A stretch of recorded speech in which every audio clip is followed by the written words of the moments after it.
Hi, എൻ്റെ പേര് Salah. Wife അസ്മിൻ അർമിസി, മകള് ഐമിൻ അമാൽ. ഞങ്ങൾ വോയേജർ ഗ്രാമിനെ ഒരു 1.5 വർഷത്തോളമായി ഫോളോ ചെയ്യാൻ തുടങ്ങി. ഷഫീഖിനായിട്ടായിരുന്നു ഞങ്ങൾ ഡീൽ ചെയ്തുകൊണ്ടിരുന്നത്. ഷഫീഖ് എല്ലാത്തിനും കറക്റ്റ് നമ്മളെ ക്വയറീസിനൊക്കെ കൃത്യമായിട്ട് ആൻസേഴ്സ് തന്ന് ഞങ്ങൾ ഡൽഹിയിലേക്ക് വന്ന് ഡൽഹിയിലാണ് അവർ പിക്ക് ചെയ്ത് ആഗ്രയിലേക്ക് വന്നത്. ആഗ്രയിൽ നിന്നായിരുന്നു ട്രിപ്പ് സ്റ്റാർട്ട് ചെയ്തത്.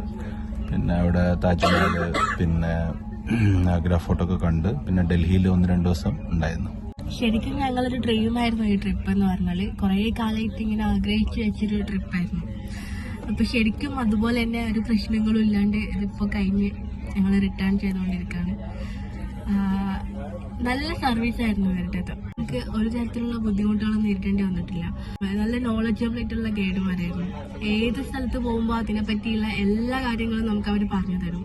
നല്ല സപ്പോർട്ടീവായിരുന്നു. നമ്മളൊരു ശരിക്കും പറയാം, നമ്മൾ അറിയാത്തൊരാളെ അറിയാത്തൊരു ടീമിന്റെ കൂടെ ജോയിൻ ചെയ്ത പോലെ ഫീൽ ചെയ്യുന്നുണ്ടായിരുന്നില്ല. എല്ലാവരും ഭയങ്കര ഫ്രണ്ട്ലി ആയിരുന്നു. അതുകൊണ്ട് നമുക്ക് ഈ ജേർണി നമുക്ക് അടിച്ചു പൊളിക്കാൻ പറ്റും. ശരിക്കും പറഞ്ഞാല് നമ്മള് കൂടെ ഉണ്ടായിരുന്ന എല്ലാവരും ഓരോരോ സ്ഥലത്തുനിന്നുള്ള ആൾക്കാരായിരുന്നു. ആര് തമ്മിലും ഒരു കോണ്ടാക്റ്റും കാര്യങ്ങളും ഒന്നും ഉണ്ടായിരുന്നില്ല. പക്ഷെ ഈ ട്രിപ്പ് കഴിയുമ്പോഴത്തേക്ക് നമ്മളെല്ലാവരും തമ്മിലൊരു ബോണ്ടിങ് വന്നായിരുന്നു. ഞങ്ങൾ പോയ സ്ഥലത്തൊക്കെ ഒരു മാക്സിമം നമ്മളെ പല സ്ഥലങ്ങളിലും വരെ പാക്കേജിൽ ഇല്ലാത്ത സ്ഥലങ്ങൾ വരെ ഞങ്ങൾ കാണിക്കാൻ ശ്രമിച്ചിട്ടുണ്ട്. ഒരു പരമാവധി വരെ 100% അല്ല 200% ട്രൈ ചെയ്തിട്ടുണ്ട്.